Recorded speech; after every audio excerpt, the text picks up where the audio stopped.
So if you zoom out, in commercial real estate, it's value equals NOI divided by cap rate, right? That's the formula. Math. Math don't lie.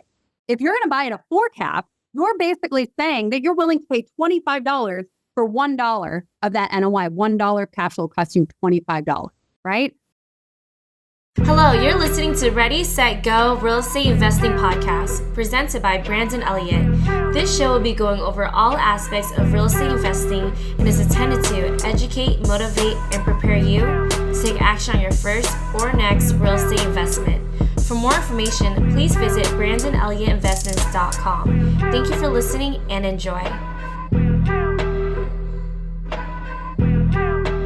Welcome back, everyone, to Ready, Set, Go Real Estate Investing Podcast. I'm your host, Brandon Elliott, and today we are in for a treat. I'm very excited.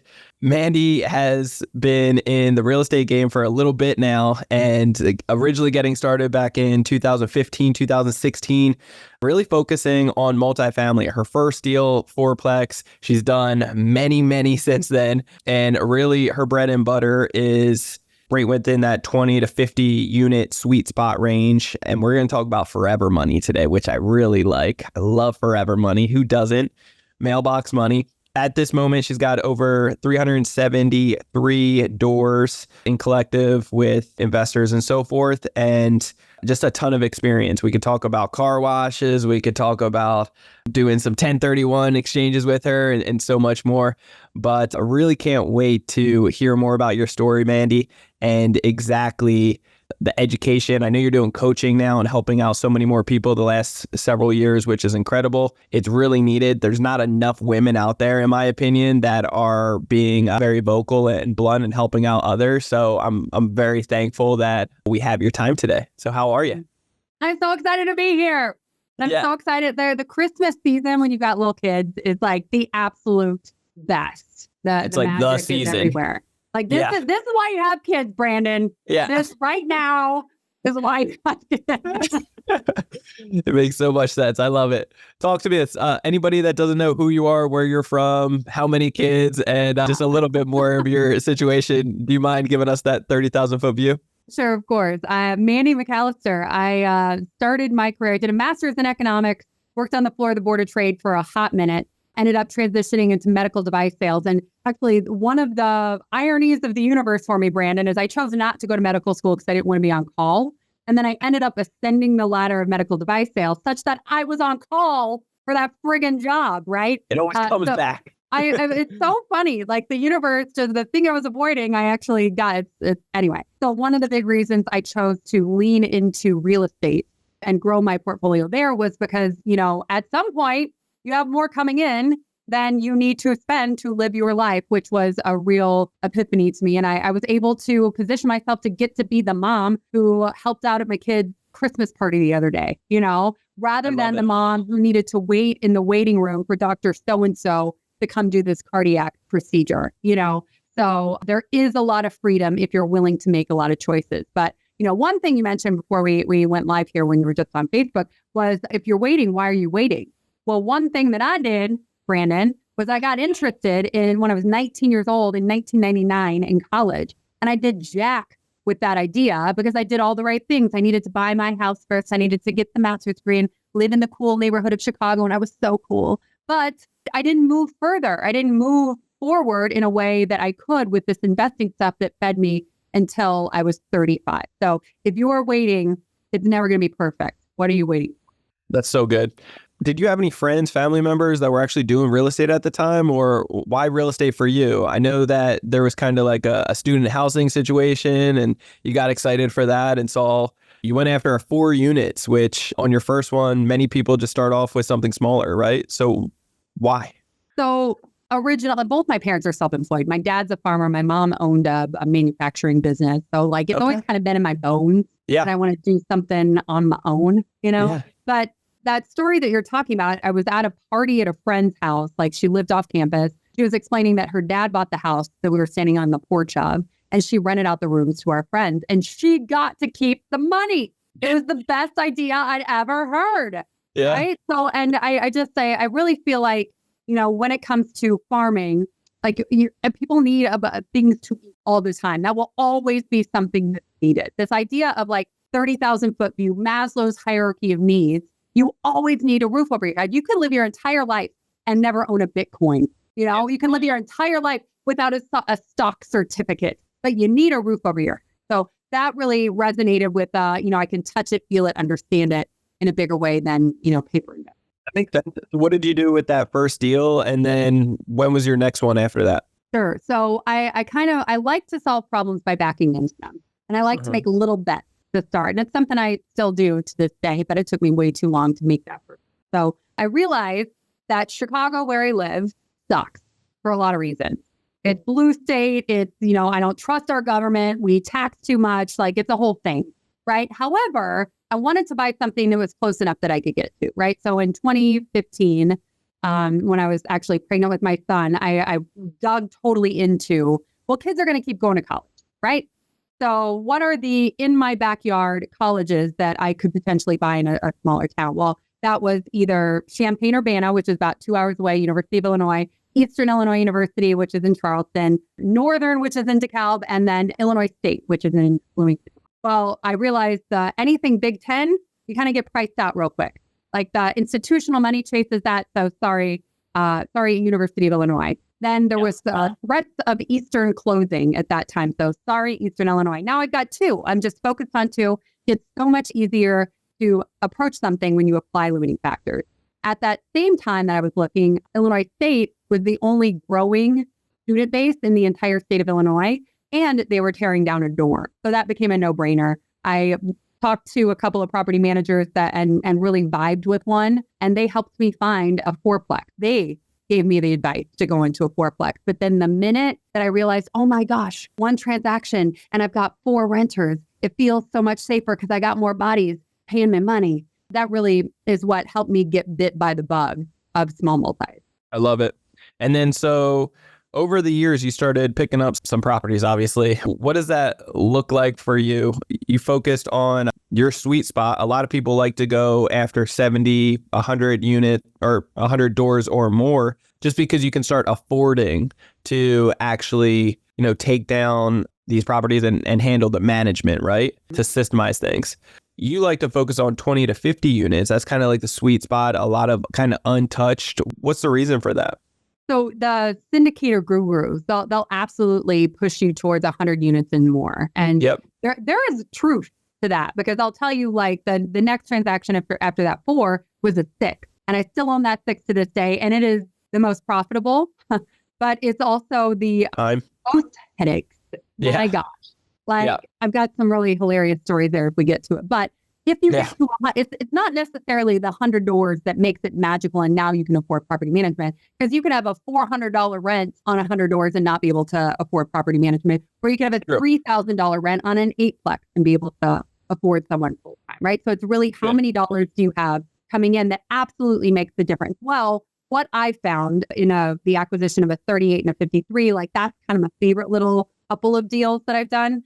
If you are able to partner with a third-party property manager, the beauty of having that person on your deal is that one person knows everything that's going on with that deal, right? You might not have Suzanne on site Monday through Friday because you can't afford her 100% of the time, but can you negotiate with that third-party property manager that you get 50% of Suzanne's time, that this building and some other building in their portfolio are splitting her 50-50? Because what I found is the smaller stuff where you're dealing with departments like, oh, I don't know what's happening with that eviction. You need to go to this guy in that department. That is the thing that everybody starts from scratch every time they're trying to figure out who the heck you are. But if you have Suzanne Tuesday, Thursday, Suzanne knows what's going on. It might take her 24 hours to get back to you, but you have one person's focus and you can still qualify for the best possible debt on those larger permanent loans. Oh, yeah. I want to talk about the debt for a second. But yeah, I think having one person that's actually, like assigned to that and takes full accountability, full responsibility on it, that's huge. And so finding those individuals, do you look for the project first or do you look for the individual? One thing that I'm kind of bang tables about is, you can be an expert in one place, right? Like I'll tell you, I know this from experience. When I was first looking to go bigger from the 4s and 6s and 10s into like those 50-ish range. I was looking in both Kansas City and Indianapolis because it met the growth metrics I wanted to see. And I could get down dinner and back before dinner because that's what I wanted. Single mom plan, got to be back before dinner, right? But then I would, Kansas City. Oh, but they're doing this in Indianapolis. Oh, but I could do a little better in like I FOMO'd my way to Jack because I was spread thin. But then when I decided, nope, Indianapolis is where I'm going, I met a partner that also wanted to invest there. So we put our heads down, we found something immediately and ran after it. So right now, what I help people figure out is what is that market for you? Just one, put your blinders on, and then finding that property manager before you even close incentivizes them to help you potentially do a walkthrough. Like for a really reduced fee, they will help you walk through your property because they want to know what they're getting into too, you know? And potentially they'll help you know the people who want to sell that they're already managing for, and you might get first crack. So I love the play of finding a property manager. And it's one of those things that it's the old saying that you can't chase multiple rabbits, you'll catch none. So really laser beam focus on that one market can be just outstanding. It's night and day difference. So I love that approach. So you're finding the property manager first, and then you're trying to work out something, more 50-50 type of ownership with them, or just discounted type of services. Are they investing in the deal alongside with you? No, I have not done that. That is something that I've got buds who they've done that. That is not something I've done. I just incentivize them that they get my business. Yeah. If I'm taking something down, right? That's good. So the bulk of my portfolio, I call myself an equity hog, Brandon. Like I've done general partnerships on a syndication, right? And in them, this 104 unit in Louisville, Kentucky, it's a great property. It completely subscribes to everything that I believe in looking for multifamily. There wasn't a ton of construction risk. It was a B-class asset. There was a bunch of room for improvement. We bought from a developer. There was a lot of stuff that was going for it. I raised $1 million. I did all the same due diligence I did on all of the other stuff that I own. And then I ended up with 5% of the GP ownership. So 5% of the 30% that is the GP ownership equals 1.8% of ownership. I don't think people who are... It's sexy, right? Pretty sexy. Do you know what 1.8% of 104 units is, Brandon? It's not enough. Bro. Not enough. Why am I more excited or interested in this 104 1.8% that I own than I am the sixplex that throws up like $4 or $5 grand a month? It's so good. It's so good. It's a duplex. Yes, it's a duplex. So end of day, yes, my life is easier. I don't have to be on a lot of like, oh wait, did you know that guy in unit died? Type of calls because one person's eyes are on it, but it doesn't make me, it's not as sexy as the syndicator gurus would have you believe. And I wanted to leave a day job. I wanted to leave a job where it's answerable to a bunch of doctors, right? If I sign up to be a syndicator, which is what you do largely if you're seeking these 100 units and more, you are answerable to a crap ton of passive investors who might be doctors. I wanted to leave that. I wasn't picking up another job that was exactly the same thing. Doctors are great. I love you, doctor. But end of day, like what I wanted was to own as much of it as I possibly could by myself. In the very beginning, I was going to the larger stuff. I went from a 10 unit into a 53 unit. And the way that I did that, I really wanted agency debt. I love the idea of, I hired a guy as a coach who lost $50 million in the last downturn because I wanted to learn how to not do that, right? Well, the way he did it was he cross-collateralized his entire portfolio. He only owned like 30% loan to value, but one domino fell and the whole thing left him. Right. But if I could own stuff in non-recourse loans, do everything in my power to make sure I'm doing things the right way, right? Then if it hits the fan, somebody else they'll take back one property. They won't take back my entire portfolio because I'm not personally liable. It's non-recourse debt. So that 53 unit, I found two partners. We, divvied up ownership commensurate to dollars in because I didn't want to have the taxable event, which is the thing I talk a lot about with the people that I help. But end of day, I got the agency debt. I have, a 53 unit cash flowing B plus type asset that is fantastic in the MSA of Indianapolis from that acquisition. That Rod Cleef that you're talking about in the past that made those mistakes. Yeah. I mean, listen, you learn from everybody, right? Yeah. So you just got to figure out the thing that, Rod's a good man. I actually got a few calls with listeners of his podcast, and the call with him that gave me the bravery to jump into that fourplex actually. So took him some popcorn back in the day. I love that. That is so good. So how are you getting these leads? For properties? Yeah. Yeah. So one thing that I talk a lot about too is 373 doors, right? If you think about that, if you're acquiring 50, 100 at a time, that's not 373 acquisitions. That's like 6 really good acquisitions, right? Yep. So you don't I was on Michael Blanc's podcast a while back, and he's like, well, what are you doing for deal flow? I'm like, well, that's the beauty of how I set this up. I don't need deal flow, number one, right? Because end of day, I get to do a deal if it's awesome, but I have constructed my life so I have this floor of income coming in that I don't have to if I don't want to. If I decide that 2023 is not a time for acquisition, which I did, decide 2023 was a time not for acquisition, I don't have to do a deal. So my favorite way to find deals, though, is to lean on brokers. Like, these guys earn their money. Like, they're called, sure, I've done a mailer, but if you're going to mail somebody 3 times and then stop, like your friend Mandy did, you should just burn the $1,000. It's equally as good an investment. Yeah. You got to probably save some time. Exactly. And worry that maybe something would come of it, Yeah. So in the day, do something and do it all the way. These brokers, they earn their money. And if I can be the person they think of when they hear 50-unit Class B Indianapolis, that's all I need, I love that. That is so good. Yeah. Finding somebody that's really hungry, that is willing to put in the work, the time, the energy, the efforts, and you just letting them know that, hey, I can perform. I can do this. I'm really that person to be able to close on these deals. So, they'll work their butts off for you to really make it a win-win. So I love that. So let's talk about this forever money part, because I really love this. And who doesn't love some forever money? So the whole concept here is, if I flip a house, I get paid one time. If I work a W-2, I get paid one time for those hours I gave that job, right? If I syndicate, I would argue, you get paid once, sure. Right?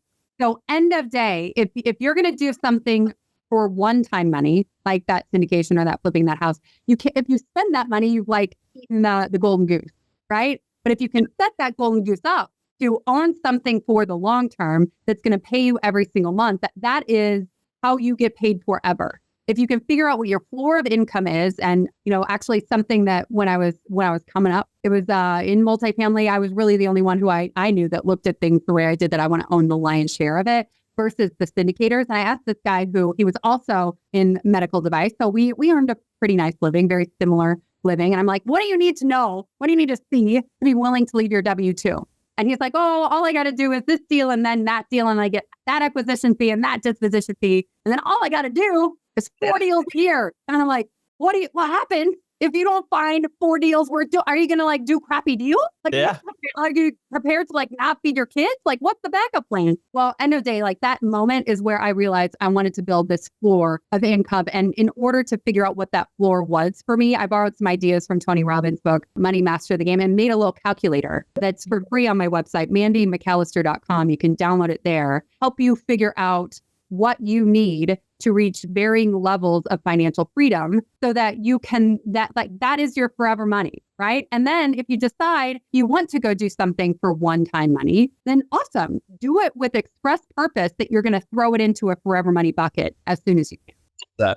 So when you're structuring these deals, I know you've raised money in the past. Are you getting creative in any form or fashion for putting kind of the deposit down and then financing? What does financing look like typically? So I love the permanent debt. I love the agency, non-recourse, permanent debt. In my humble opinion, this is how the rich get richer, right? Sure. So I can either get pissed off at them or I can go do what they're doing. So I'm just going to go do what they're doing, right? Yeah. So end of day, my approach isn't necessarily let's get in for no money down, but that's what helps me sleep at night. So what I've done to go further faster is I find other people who we have the exact same goal in mind, that we want to buy something and watch what's happening in the market, hopefully own it for the long term. But if you want to offer me 10 times what I paid, I would consider selling it to you, right? So I'll outline the 53 unit for you. So I came in finding a deal alongside another guy, and then a third person who was getting crushed during COVID, no cash flow through his businesses that he owned.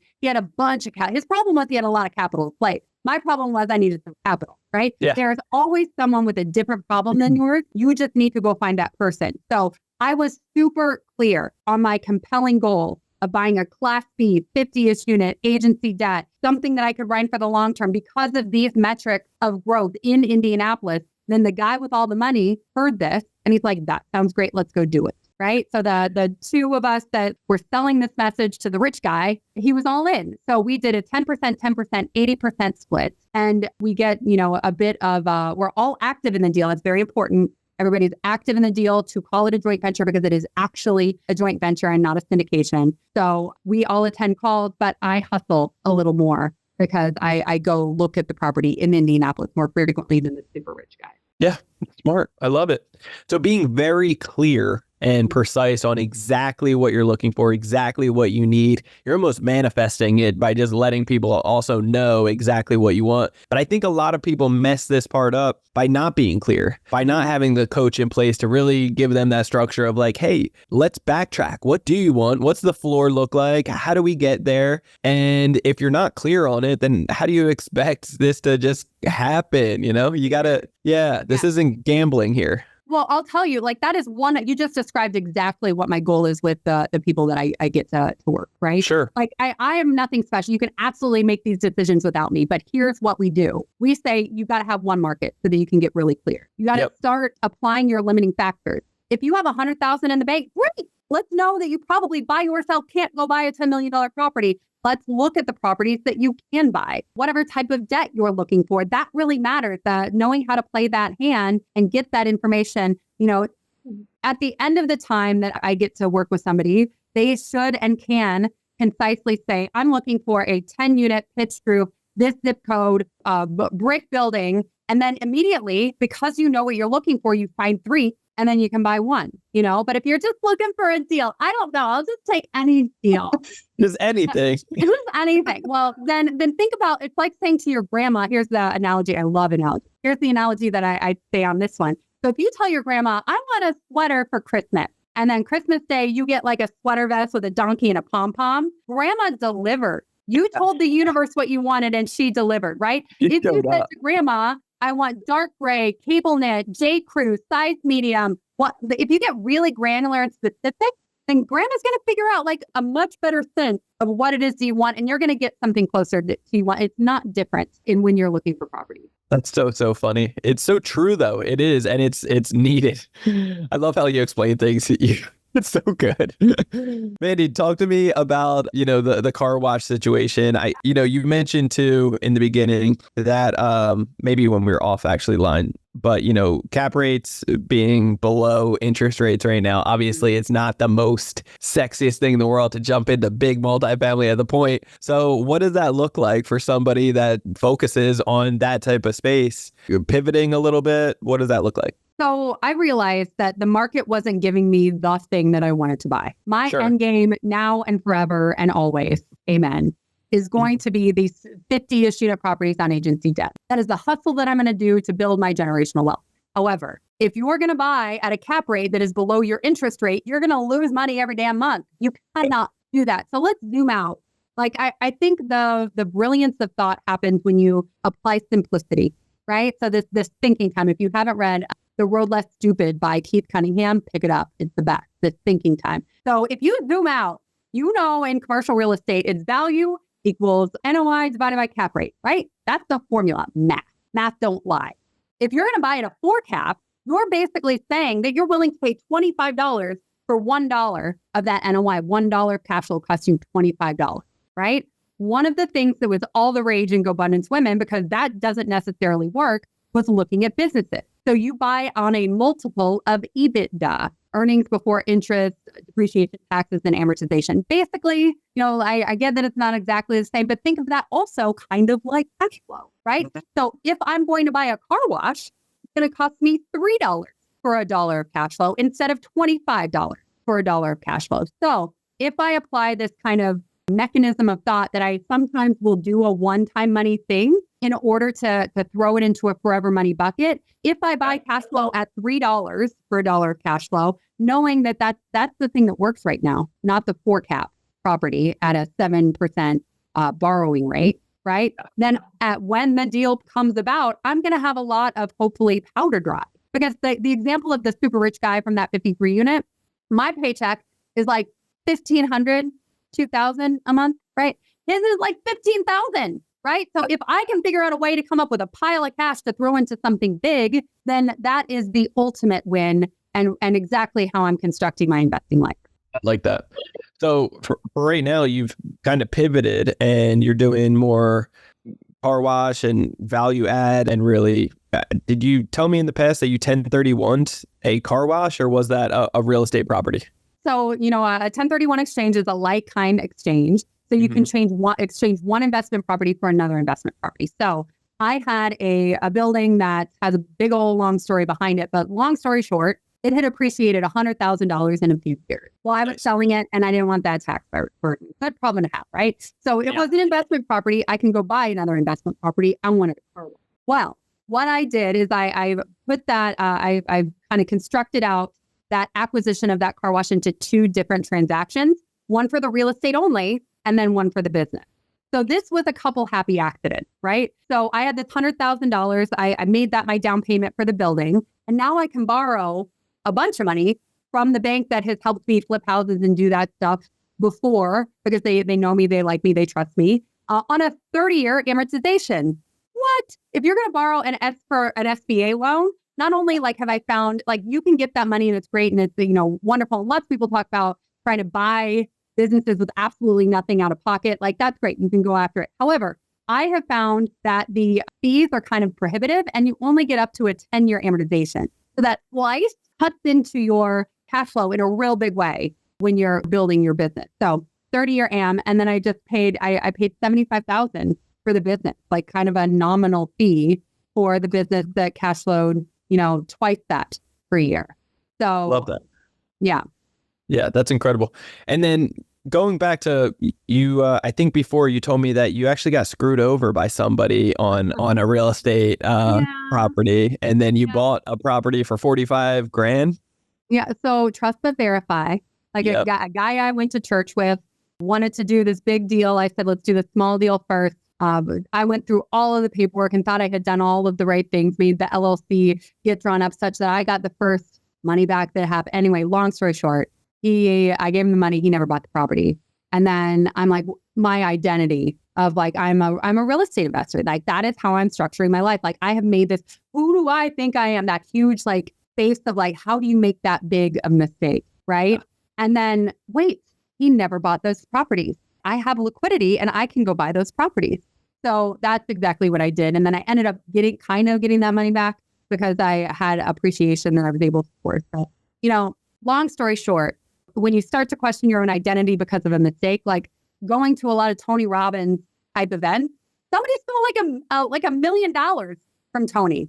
And it's just a lesson, right? How do you take the hard thing and then turn it into some sort of silver lining?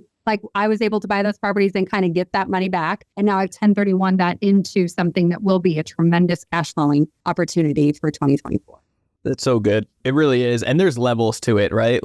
We're all going to make mistakes. We're all human. I actually have a similar situation. A guy from church that I was friends with ended up screwing me over on a $160,000 real estate deal. And just the ignorance of me thinking I was secure and safe, but really wasn't, didn't have the paperwork locked in.